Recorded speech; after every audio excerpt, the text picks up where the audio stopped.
Salut tout le monde, ravi de vous retrouver pour un nouveau Faites le papier, direction Vincennes ce samedi, le prix du Languedoc, c'est un très beau quintet enlevé l'an dernier par Million Dollar Rhyme, le Scandinave qui sera là pour défendre son titre, mais il y aura un lot hyper homogène et il va falloir faire des choix, ça ne sera pas forcément simple. Tout de suite, on fait le papier du prix du Languedoc.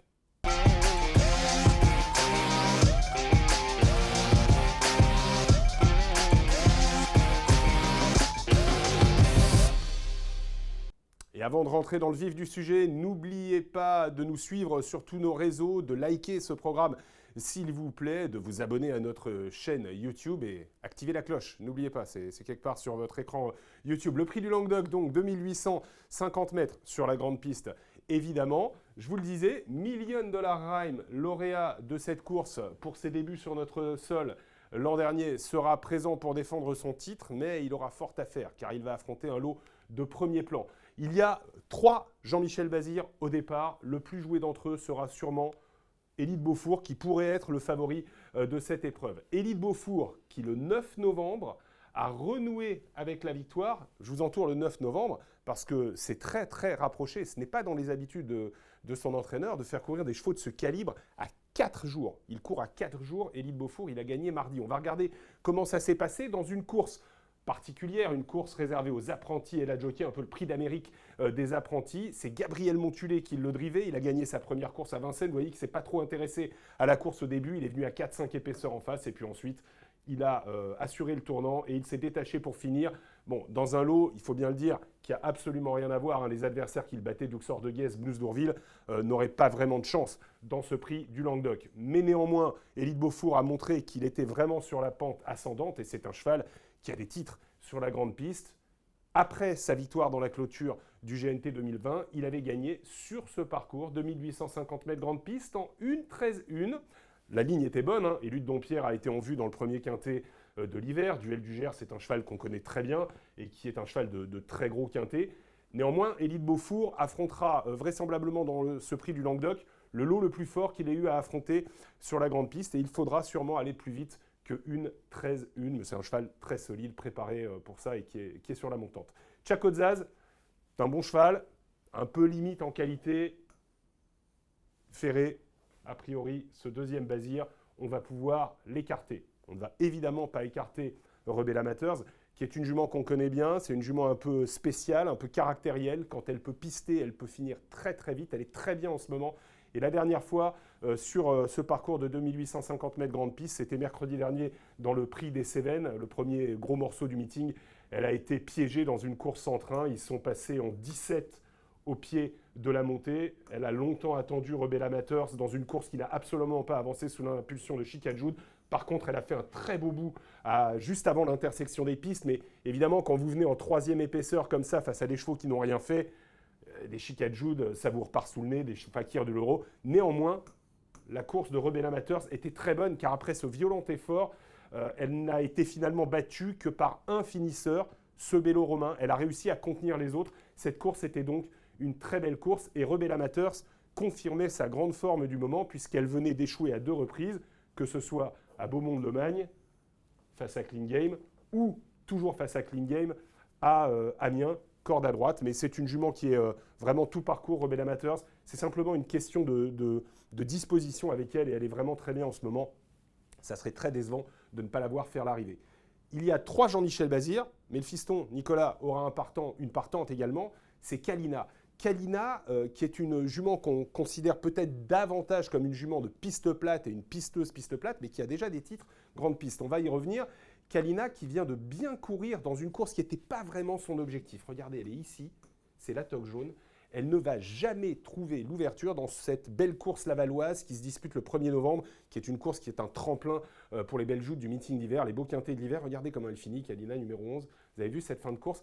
Kalina qui, je vous le disais, a des titres sur la grande piste. Le 23 novembre, l'année dernière, dans le prix de Montignac, sur un 2007 qui avait été tactique avec un Jean-Michel Bazir qui avait magnifiquement joué le coup à l'intersection des pistes. Elle avait tout de même réussi à battre Elvis du Vallon et Million Dollar Rhyme, dont on va reparler tout à l'heure, qui lui venait de gagner dans le prix du Languedoc, mais qui avait été très malheureux ce jour-là.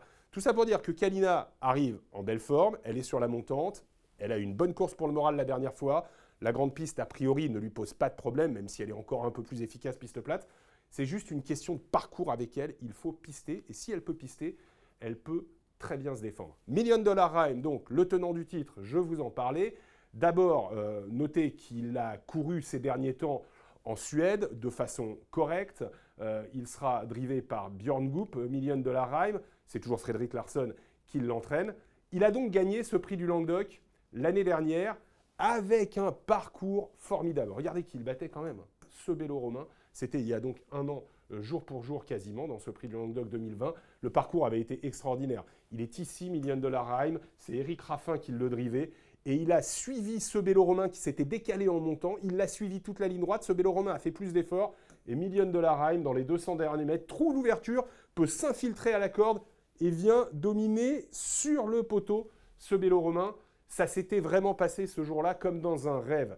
Ça s'est moins bien passé dans la course dont je vous ai parlé tout à l'heure, enlevée par Kalina, qui gagnait, Million Dollar Rhyme très malheureux. Et ça s'est encore moins bien passé ensuite, le 10 décembre, donc 3 courses durant l'hiver dernier pour Million Dollar Rhyme, qui ce jour-là avait fait des efforts qu'il n'avait pas fait dans la course qu'on vous a montrée. Et ces efforts, ce jour-là, l'avaient contraint à un peu céder pour finir, peut-être la répétition des efforts également, et vous notez qu'il était de nouveau devancé par Kalina. Pourtant, je suis persuadé que Million Dollar Rhyme va de nouveau partir beaucoup plus joué que Kalina, qui, vous l'avez compris, hein, si vous commencez à comprendre un petit peu mes papiers, sera pour moi un bel outsider. Interview quand même pour savoir où on se situe Million Dollar Rhyme.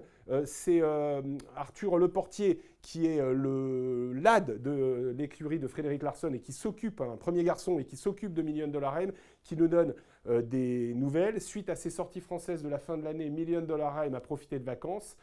Il était prêt pour l'Elite Lotepet, mais a été malchanceux dans sa batterie, on s'en souvient. Il nous a donné satisfaction au cours de la saison estivale. Il revient en France à son meilleur niveau. Il est prêt à remettre son titre en jeu. Mais vous l'avez compris, pour qu'il répète, il faudra que ça se passe bien.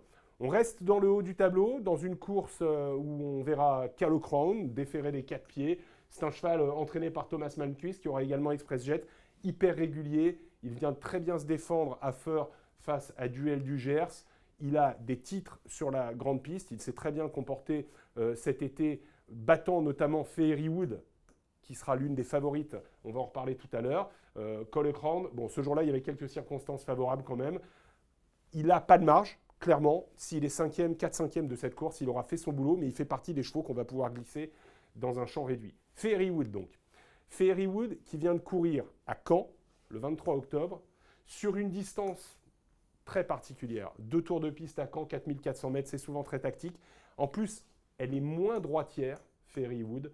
Elle est moins bien à droite. Donc, cette course-là n'était clairement pas un objectif. Néanmoins, son effort final en retrait était bon. Et puis, il faut se souvenir qu'après sa victoire dans le prix Ténor de Beaune, c'est quand même une jument qui s'était présentée au départ du prix d'Amérique. Elle a fait un hiver l'an passé formidable. Elle a continué pendant la saison. Elle a dû rendre 25 mètres à Delfino à Enghien. Elle a lutté contre Dorgos de Guèze à Enghien également. Elle a été sur la brèche toute l'année. Moi, ce qui m'intéresse, c'est de savoir si elle est fatiguée. Elle a été sur la brèche, on l'a dit, et si elle est toujours dans le même degré de forme. Donc pour ça, on écoute Alexandre Abrivard qui nous en a parlé.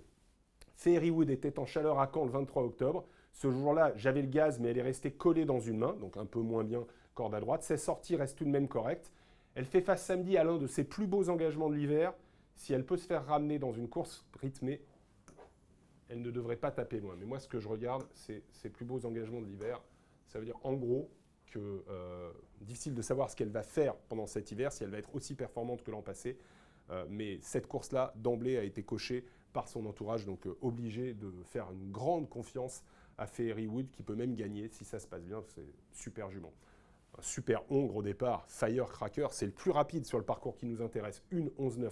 Il est désormais entraîné par Louis Baudron, changement d'horizon donc pour Firecracker, qui n'a pas couru depuis le 29 septembre.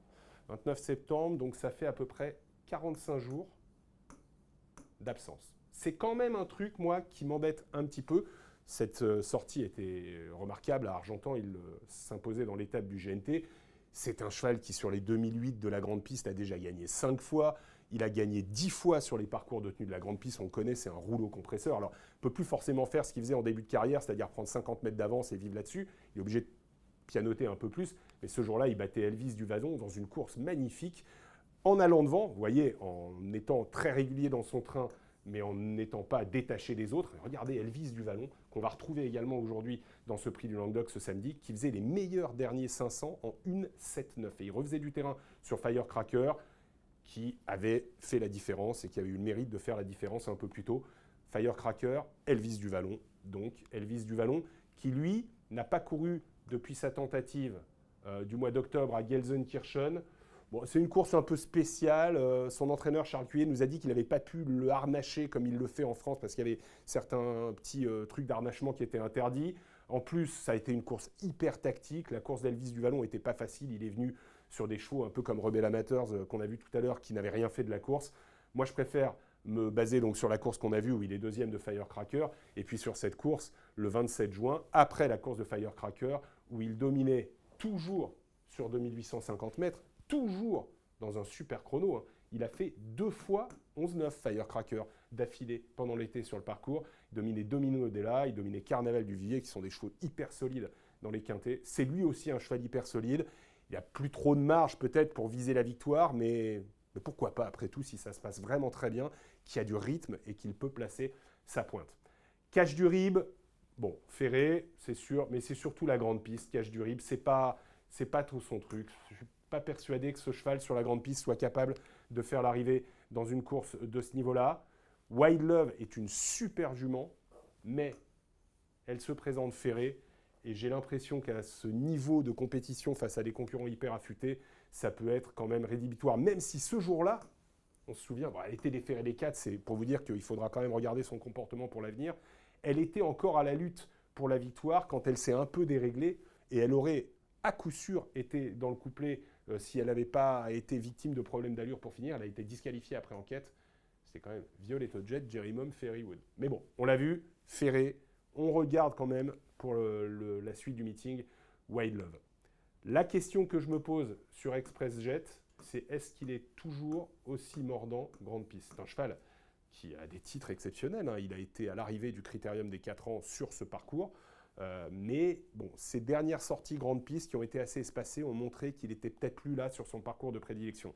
Il est en très belle forme. Il vient d'être 4e à Mons avec un numéro 8 dans le Tour européen. Par contre, auparavant, à Gelsenkirchen, dans la course où Elvis du Vallon était victime d'une course tactique, il avait, lui, gagné. Mais il faut dire qu'il était allé devant et qu'il avait fait à peu près ce qu'il voulait. Je ne suis pas sûr qu'on ait vraiment la place de garder Express Jet, peut-être dans un champ réduit, on va voir tout à l'heure. Puis on termine avec Frisbee Dame. Bon, Frisbee Dame, qu'on n'a pas vu à son top niveau depuis un moment. Ses dernières sorties attelées, vous le voyez, ne sont pas extraordinaires. Je crois que ça va être un peu compliqué dans ce prix du Languedoc. Alors, c'est pas facile. A priori, moi, je ne vais pas garder Frisbee Dame. Je pense que je ne vais pas garder sur Cache du Rib et Chakozaz Ferré. 3 chevaux qu'on peut, a priori, écarter dans cette course. Élite Beaufour est un super cheval, mais il affronte un lot très très relevé. On n'est plus là dans les courses de GNT, hein. On est une catégorie au-dessus. Ferrywood a été préparé pour ça. Et puis le point d'interrogation, c'est $1 million Rhyme. Son entourage nous dit qu'il est prêt. On va lui faire confiance et donc on va le garder dans un ticket. Mais la question qu'on doit se poser dans ce quintet, pour moi, c'est où est-ce qu'on met Firecracker? Absent donc depuis 45 jours, rouleau compresseur, capable de gagner s'il est vraiment au top. Donc on va faire 2 tickets. Le premier en se disant 45 jours d'absence, concurrent hyper affûté face à lui, on ne va pas le prendre en base, on va le garder dans nos jeux, mais on va faire un champ réduit de 4 chevaux sans Firecracker dans les bases. Avec Ferrywood en tête, très titré et préparé pour, Élite Beaufour qui arrive en pleine forme et qui court à 4 jours, c'est certainement pas pour faire de la figuration évidemment. Kalina qui peut être la très belle surprise pour moi de la course, et Rebel Amateurs qui va être dans le coup. Elle a remarquablement tenu sa partie dans le prix des Cévennes, et puis on met les 5 derrière. Vous voyez que là, du coup, comme je prends 4 bases, j'ai la place de mettre Express Jet en 5. Ça coûte 10 €. L'avantage, c'est qu'on prend les risques des bases, mais du coup, on peut jouer en plein. Et puis l'autre version, c'est Firecracker, 45 jours d'absence, c'est pas grave, il est hyper affûté, et du coup, il est capable de gagner. Et du coup, là, on fait un combiné, et on met Firecracker en tête. On garde les mêmes, mais vous voyez que Il n'y a pas ExpressJet. Parce qu'on ne peut pas faire un combiné de 8 chevaux. Et on fait ça à Flexi 25%. Ça coûte 10,50 €. Voilà les amis, faites un bon papier, mêlez ça un peu avec vos impressions personnelles. Et puis on se retrouve sur le direct d'Equidia pour vivre ce magnifique prix du Languedoc. À très bientôt.